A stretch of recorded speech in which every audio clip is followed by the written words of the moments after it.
그러면 다음 질문 드릴게요. 이 디지털 헬스케어 규제가 이렇게 엄격하다고 들었는데 그 이유는 그럼 무엇인가요? 그렇죠. 지금 이제 말씀하신 게 그건데 왜냐면은 첫 번째는 이게 결국 의료기기잖아. 그렇죠. 그러니까 생명과 관련되기 때문에 편리하다, 가격이 싸다 이것만으로는 장점이 될 수가 없어. 그럼 뭐가 돼야 되겠어? 기존의 의료기기처럼 정확하게 진단을 해야 되는 게 첫 번째. 이게 핵심이야. 왜? 의료기기 때문에 생명을 다루기 그렇죠. 때문에 뭐 비용이 싸다. 그 진단율은 좀 낮지만 비용이 싸. 그거는 중요하지 않아요. 그렇게 돼서는 승인받을 수가 없어. 일정 정도 요구되는 그 퍼센테이지 그 이상의 딕텍팅 레이트를 가져야 되는데 그 부분이 사실 쉽지가 않거든요. 그래서 미국 특히나 이제 대표적으로 이제 미국 FDA에서 주로 하는데 이 부분에 대해서 굉장히 엄격하게 관리합니다. 미국 FDA가. 그런데 제가 이 부분에 대해서도 몇 번 얘기한 것 같은데 우리가 혁신하는 거는 한 번에 짠 해가지고 나오기가 사실 쉽지 않잖아요. 기존에 있는 것을 계속 발전시키고 보완하고 이런 식으로 하는 거잖아요. 그렇기 때문에 처음에 너무 엄격한 규제를 딱 적용시켜 놓으면요. 이게 발전하기가 힘들어.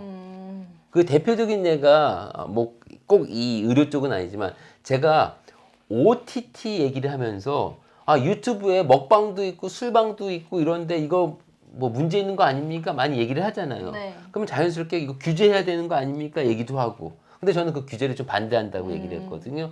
왜? 물론 그런 문제가 있지만 지금 그것을 규제하고 제재하는 것이 실제로 우리 사회적 공익에 비추어 봤을 때 정말 필요한 것이냐를 생각해 봤을 때 아직까지는 그렇지 않다고 저는 판단하는 거거든요. 만약에 그런 데에서 정말 모르겠어요. 용어가 좀 죄송합니다. 좀 극단적인 사례. 살인도 벌어지고 무슨 그런 사람의 목숨이 왔다 갔다 하고 이런 정도가 발생된다면은 또 모르겠지만 지금 뭐 먹방 술방 때문에 그렇게 정말 큰 사회적 혼란이라든가 그런 문제가 있다고 생각하나요? 그러니까 이런 식으로 처음 무언가가 만들어졌을 때는 다짜고짜 이전의 규제를 딱 적용시키면은 그 산업이 발전할 수가 없거든요. 쌈디도 마찬가지야. 쌈디. 쌈디도 이전의 규제 시스템을 가지고 적용시키면은 얘가 하기가 너무 힘들어. 발전하기가. 그래서 조금 여유를 둬서 사전 인증제를 해줘. 그러니까 무슨 말이냐면은 사전 인증제는 먼저 해. 해. 그리고 수시로 보고해. 수시로 보고해. 별 문제 없어? 확정. 이런 식으로. 그러다가 시켜줬다가 처음에 문제가 발생했을 때는 어떻게? 그러면 이제 거기서부터는 바로 뭐가 들어가는 거야. 이게 지속적으로 발생 가능한 문제인지 아니면은 어쩌다 한번 발생된 실수에 대한 문제인지를 판단을 해서 그 부분에 있어서 이건 지속 가능한 것 같지는 않은데 실수가 발생됐으니까 이 실수를 방지할 수 있는 거를 마련해 놓고 계속 하세요. 뭐 이런 식으로 가는 거지. 이게 규제 체제에서 네거티브 시스템하고 포지티브 시스템이 있는데요. 네거티브 시스템은 하지 마. 이것만 하지 마. 나머지는 다 해도 돼. 이거예요. 자, 이것만 하지 마. 나머지 다 해도 돼. 포지티브 시스템은 이것만 해. 혁신을 하는 데 있어서는요. 포지티브 시스템이 안 좋아. 왜? 이것만 해야 되는데 우리 혁신은 뭐예요? 아이디어 아니에요. 새로운 걸 해야 되잖아요. 그러다 보니까 포지티브 시스템이 혁신에 사실 방해가 되거든요. 아까 제가 우리나라 얘기한 거 왜 얘기했는지 알겠죠? 한국은 어떤 시스템일 것 같아? 바로 포지티브 시스템이에요. 그러다 보니까 이러한 혁신, 쌈디 혁신 기술입니다. 이런 것을 무언가를 하려고 그러면은 기존에 있는 이런 법률 때문에 안 됩니다. 이런 법률 때문에 안 됩니다. 이런 법률 때문에 안 됩니다. 이런 규제 때문에 안 됩니다. 그럼 뭐 어떻게 해? 그래서 제가 조사를 해보니까 세계 그 100대 그 기업에서 그 헬스케어에 관련된 100대 기업이 우리나라에 만약에 들어오잖아요. 그러면은 27% 기업은 불가, 48% 기업은 일정 정도 제한이 있어. 자유롭게 할 수 있는 경우는 25%밖에 안 돼. 그러다 보니까 우리나라에서 헬스케어, 디지털 헬스케어에 관한 세계적인 기업이 못 나오는 거예요. 생각해봐. 우리 그런 거 잘 안 보이잖아. 스마트폰이라든지 무슨 서비스는 많이 나오는 것 같은데. 아니, 여러분, 쿠팡. 이거 세계적인 서비스입니다. 그러니까 저렇게 미국에 가서도 크게 주식 상장을 했었고요. 아무리 그 넷플릭스가 강하다고 하지만요. 그래도 우리는요. 어쨌든 티빙도 있고요. 웨이브도 있고요. 왓챠도 있고요. 이렇게 OTT 서비스가 있어요. 디지털 헬스케어는. 그러니까 그런 문제점이 있어. 그래서 엄격하게 하는 거는 좋긴 좋은데 왜? 의료 사람의 생명과 관련돼 있기 때문에 엄격하게 하는 게 좋긴 좋지만 어쨌든 산업이 발전해야 되거든. 산업이 발전해야 된다는 말은 무슨 말이냐면요. 우리 현정님 같은 MZ세대 친구들이 취업을 할 수 있는 공간이 많아진다는 의미예요. 그래서 산업이 무조건 발전돼야 됩니다. 그것도 좋은, 질 좋은 곳이라고 하는 건 뭐냐면 딴 게 아니에요. 현정님이 가고 싶은 곳, 그런 곳이 질 좋은 곳이에요. 의료, 디지털 헬스케어가 바로 그런 곳이 될 수 있거든요. 그리고 이쪽 시장은요. 잘만 만들면은 무조건 해외 시장이야. 뭐냐면 이거 굳이 대한민국에만 한정지을 필요가 없잖아. 그래서 이런 부분에 대해서는 조금 우리가 고민해 봐야 될 것 같아요. 그래서 요즘 많이 규제 완화를 하고 있고요. 특별법에 의해서 어떤 지역에서는 이런 부분들을 풀어주고도 있고요. 그렇게는 하고는 있는데 아직까지 많이 부족한 게 사실이에요. 그래서 미국에서 이러한 서비스를 경험해 본 저의 입장에서는 많이 부족한 것 같아요. 아직도 멀은 것 같아요. 그래서 빨리 이거 어떻게 해결을 해야 됩니다. 저도 그건 본 적 있거든요. 그 휴대폰 어플로 이 원격 진료를 하는 의사랑 통하는 그런 건 본 적이 있는데 그 이상의 것들은 아직은 사실은 네. 지금 이 얘기도 굉장히 중요한데요. 사실은 이것도 우리나라에서는 법이 어떻게 돼 있냐면요. 양쪽 끝단에 즉 스마트폰을 했다고 그랬잖아요. 스마트폰을 하는 사람과 받는 사람에 반드시 의료진이 있어야 돼요. 현행법에서는. 근데 우리가 생각하는 건 그게 아니잖아. 내 스마트폰을 켜서 의사 선생님이랑 만나서 진료하고 이런 거잖아. 이 현행법에서는 안 되게 돼 있다는 거야. 퀴즈 한번 내볼까? 우리? 퀴즈요? 어렵지 않아. 네. 이러한 시스템을 개발하는 거 어렵지는 않아. 이미 다 돼 있어요. 우리나라도. 하는 거 어렵지 않아요.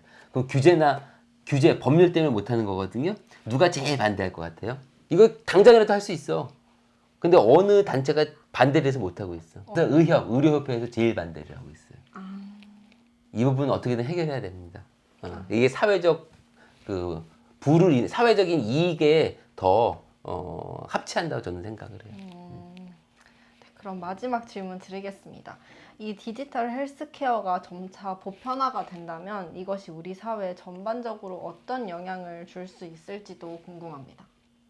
의료비 절약, 건강, 전 장점이 너무너무 많다고 생각해요. 그래서 조금 전에 우리가 얘기했을 때 쌈디, 그다음 그 디지털 헬스케어 기술이 규제, 법률 때문에 활성화가 안 되어 있는데 이거 빨리 해결해야 된다. 그 말의 핵심은 뭐냐면요. 우리 시민들의 편익에 더 도움이 되기 때문이에요. 제가 이렇게 얘기하는 게 꼭 마치 의료진들이 의료진들의 이익만 생각하는 이기적인 사람 집단이다라고 비칠 수는 있어서 좀 조심스럽긴 하지만 사실은 어느 정도 그런 면이 있습니다. 좋은 기술은요, 받아들여져야 된다고 생각합니다. 단, 그로 인해서 분명히 문제되는 일이 있어요. 가령 예를 들면은 의사 선생님들은 돈을 많이 벌기 때문에 우리가 좀 부정적으로 생각할 수 있으니까요. 다른 예를 들어볼게요. 자율주행 자동차로 택시를 대체할 수 있죠. 자율주행이 되니까. 네. 그럼 택시 기사님들은 어떻게 해? 자, 그러면 자율주행 자동차 개발하지 마. 그건 또 아니죠. 아니잖아요. 그러니까 이런 부분 어떻게 해야 될 거예요? 많은 시민의 합의가 있어야 된다고 생각을 하거든요. 그러나 기본적으로 기술의 발전을 막을 수는 없습니다. 그럼 어떻게 해야 되냐? 기술은 발전시키고 도입시키되 이러한 기술에 의해서 문제가 발생된 부분에 대해서는 이런 부분에 대해서는 정부라든지 아니면 기업이라든지들이 어느 정도의 탈출구를 마련해 줘야 된다는 거예요. 저는 그런 부분에 의해서 기본소득제를 찬성하는 사람입니다. 왜냐하면 앞으로요 인공지능이 도입되면요 MZ세대들 갈 거 많지 않다. 취업할 거 많지 않다. 맞죠. 그럼 어떻게 할 거야 이 친구들은?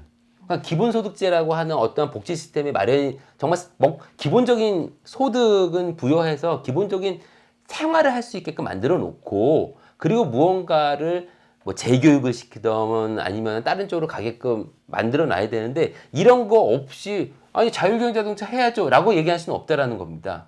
다시 핵심을 얘기하면은 1번 기술의 발전, 기술의 도입을 막을 수는 없다. 그것이 사회적 편익, 시민의 편익에 도움이 된다면. 두 번째, 그럼 그로 인해서 발생되는 문제, 가령 예를 들면은 그 시장에 원래 먹고 살았던 사람들은 어떻게 해야 되느냐 이런 부분들에 대해서도 가령 예를 들면은 복지 시스템이라든지 아니면은 제가 제안하는 건 또 이런 겁니다. 이러한 기업들이 들어왔을 때 혜택을 보는 기업들이 있지 않습니까? 이런 데다가 세금이라든지 아니면 다른 무언가로 인해서 이익을 공유할 수 있게끔 만들어야 된다는 거죠. 그래서 이런 부분들을 계속해서 고민을 돼야 되는 것이지 원천적으로 도입을 금지한다? 이거는 공공의 이익에 저는 위배되기 때문에 긍정적으로 생각하지는 않습니다. 그래서 이러한 문제가 가장 대립되는 것 같고요. 한국이 쌈디 디지털 헬스케어 분야에서 크게 발전하지 못하는 이유 중에 하나라고 생각을 합니다. 그래서 저처럼 이런 거를 공부하는 사람들이 사실 고민되는 게 그거예요. 아, 좋은 기술이야. 이것이 도입되고 확산되면은 우리 모두에게 도움이 돼. 그러나 그렇게 됐을 때 문제가 꼭 발생돼. 아까 택시기사님처럼. 그럼 어떻게 할 거야? 그래서 이런 부분들은 그래서 제가 기술의 발전에 있어서 반드시 인문학, 사회과학 하시는 분들도 함께 해야 된다는 게 바로 이런 이유예요. 되게 와닿네요. 응. 저는 이 디지털 헬스케어의 개발뿐만 아니라 이렇게 다양한 정책도 함께 생각이 되어야 된다는 것을 오늘 깨달은 것 같습니다. 네, 이렇게 오늘 인터뷰 아주 재미있게 마쳤고요. 다음에는 더 재밌는 주제로 만나겠습니다. 네, 감사합니다. 고맙습니다.